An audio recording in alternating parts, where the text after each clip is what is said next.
Okay, so here we're going to cover how to build your project, as well as add a few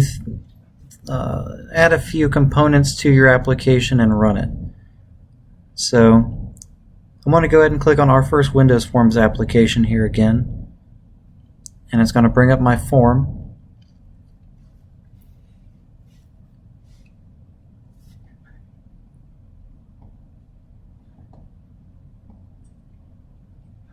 So notice that we have our Solution Explorer here on the right. I'm going to go ahead and close the Test Explorer so that's not open. I might also close the Server Explorer because it's not really important for what we're doing. It just adds some more to the screen that we don't need. And the rest is fine, it looks like. Our Team Explorer over here on the right allows us to connect to different projects that we might have. Say if we had a project in Git, if you're at the point in your programming knowledge that you know what Git is, or maybe source control.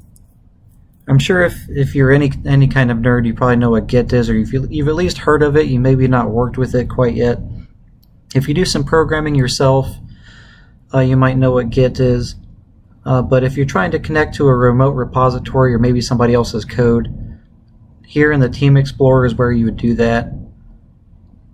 In the Solution Explorer, remember the last video we mentioned, the Solution Explorer is how you get to all of your program files. So really the only file that we have right now is this Form 1. If we open the program.cs, you might see some things that resemble a Java program. Yeah, here's your static void main. So this just tells the program what needs to run first. So as you can see, the first thing that we do is application.run our new form. So that just opens up our new form in a window. So that's over here in your Solution Explorer. There's not too much in the references or the properties that I'm going to cover. So here's at the properties window in the bottom right. This is all of the properties that we can set on a component. So when I say component, know that I mean anything that's on the left-hand side here of our application. So maybe a label, a group box, a combo box, a button. So notice if I click, even the form is a component. So anything on a form or the form itself is considered a component. So once I click on the form, notice that it changes context down here in the properties window. So try not to look at what I'm clicking on, but instead look at this properties window down here. So I'm going to go click on the button and watch what happens on this properties window. Let's try to make it a little bigger. Once I click on this button, you can see that everything in this properties window changes to be in the context of this button that I just clicked on. So for example, here is the text that's on the button. Right now it says button 1. So let's make it look more like an actual form. Let's have this button say submit. So you notice when I change the text of this button to submit, it also changes the button's text on the form. So let's also click on the form1.cs here, and let's just double click the button to go to the code behind. So if you double click this button, it'll actually go to the code behind and make you an event for what you want to happen when this button is clicked. So I'm going to go ahead and put a comment here. To put a comment in C#, you have 2 slashes, and I'm going to say, this is the code that runs when the button is clicked.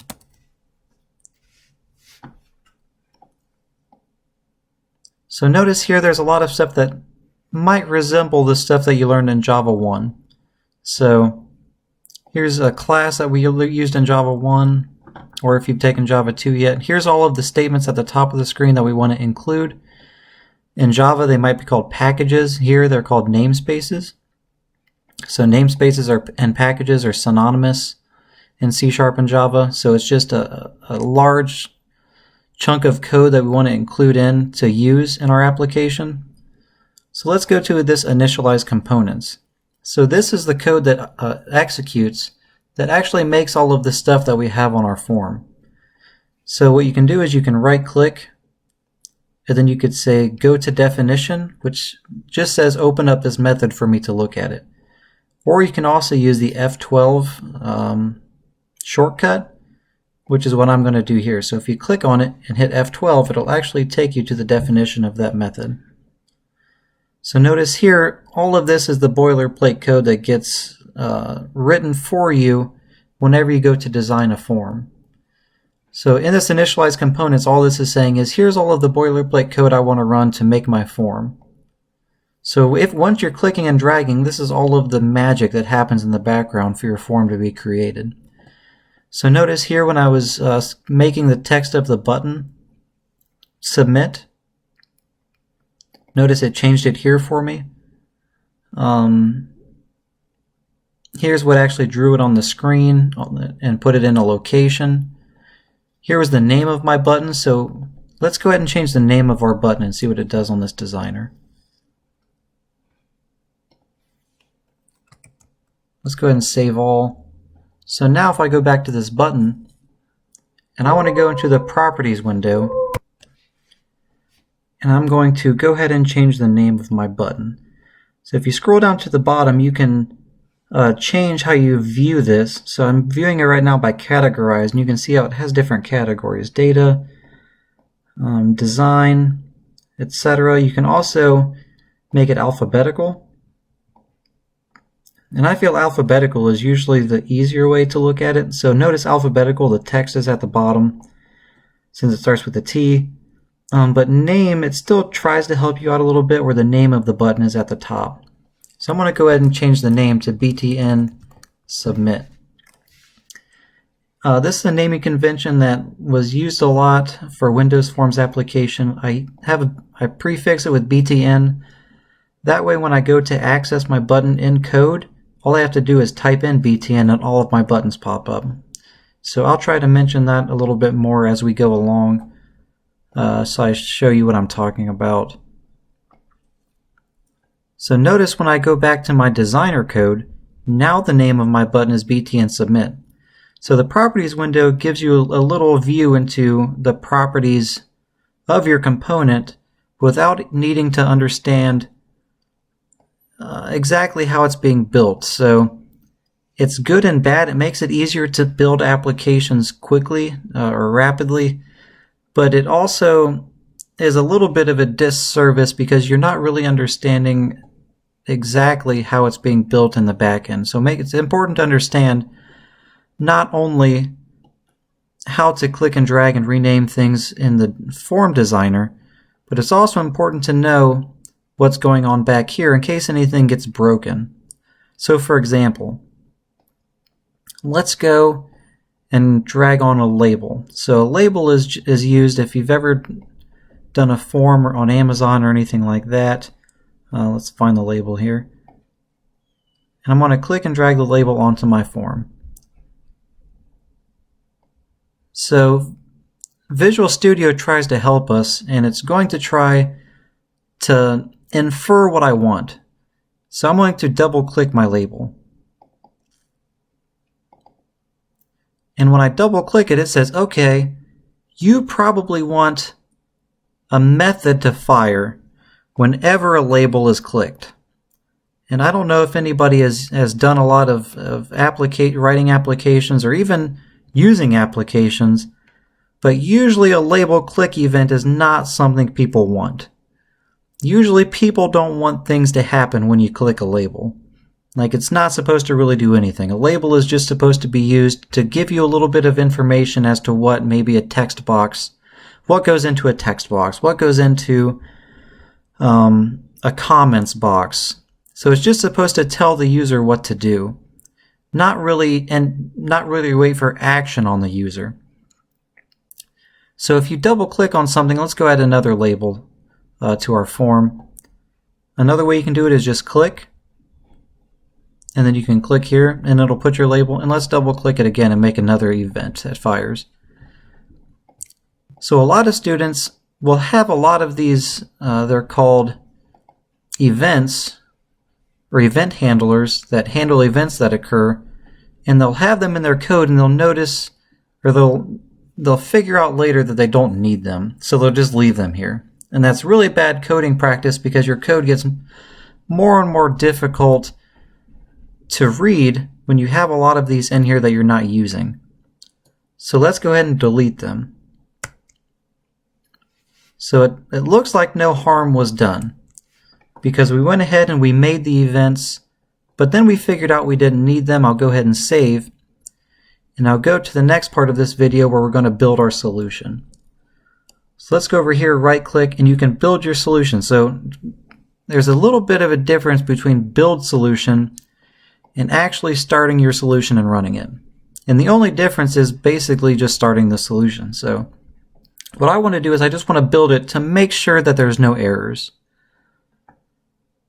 So notice down here the output gives us a little bit of context. It says our build was started. And notice that it didn't succeed to build. It actually failed. There's one project that failed, the only project that's in our solution. Let's go to the error list and see what the problem is. Let's make this window a little bit bigger. And Visual Studio tries to give us a little bit of a hint as to why our code isn't building. It says form 1, which is our main form, the only form that we have in our project, does not contain a definition, so it doesn't contain code for label one click. So notice we had this label one click method or event handler that we're no longer using anymore. But we deleted it, right? Let's double click this to see where it takes us. You can usually, if your Visual Studio is acting correctly, you can double click the error and it should take you to the point in your code that it's not understanding exactly. So notice it came back here to the designer version of our code, or the code behind of our form.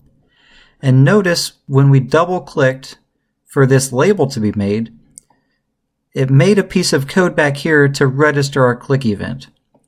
Notice it's an event handler, and then it points to the method that it made for us. So don't worry too much about what this code is doing at the moment. We're going to cover event handlers later on in the course.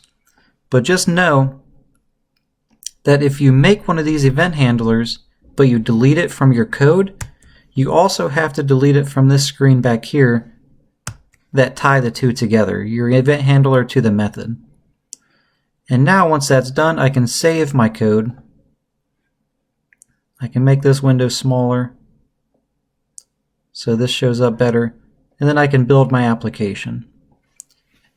And now it should succeed now that the event handler is gone and my code is fixed.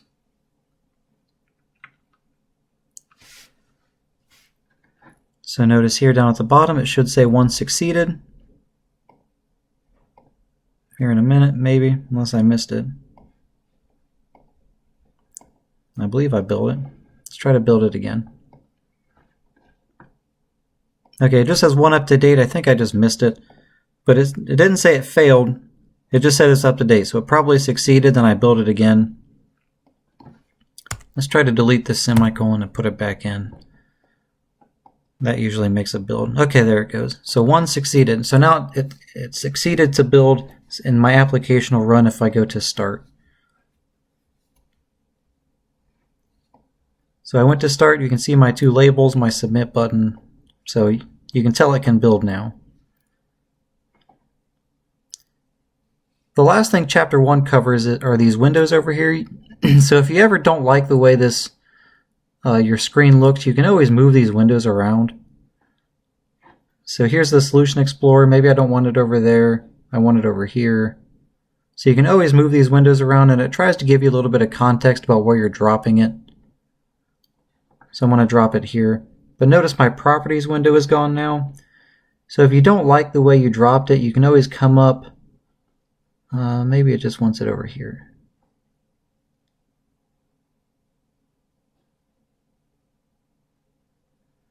It's always tough. That's why I usually don't move these windows around, because it's tough to see where exactly it's dropping it.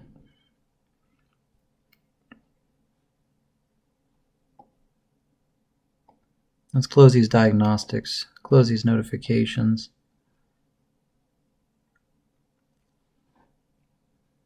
Okay, it looks like we lost our Properties window, so let's see if we can view Properties window. So here's our Properties window. So now we have the Properties, Team Explorer, and Solution Explorer all in the same window.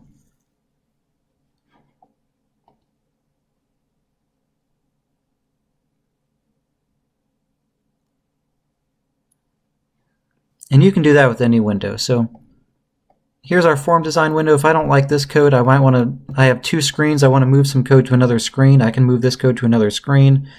I can move this code to be side by side. I can put it back. I can close any window I'd like. So I'm not using this toolbox right now. I could close it or I could pin it. And there's a lot of things you could do with these windows if you don't like. And you can also return your windows to the default setting in the menu up here. And I'm trying to figure out where the defaults are. Window, reset window layout. So notice that my window layout went back to normal. So maybe I screwed everything up and I can't get it back to normal. If you go to your window, reset window layout, it should take it back to how it was in case maybe you lost your way. Or you're just trying to move windows all around just to see how you like it. You can always reset the window layout.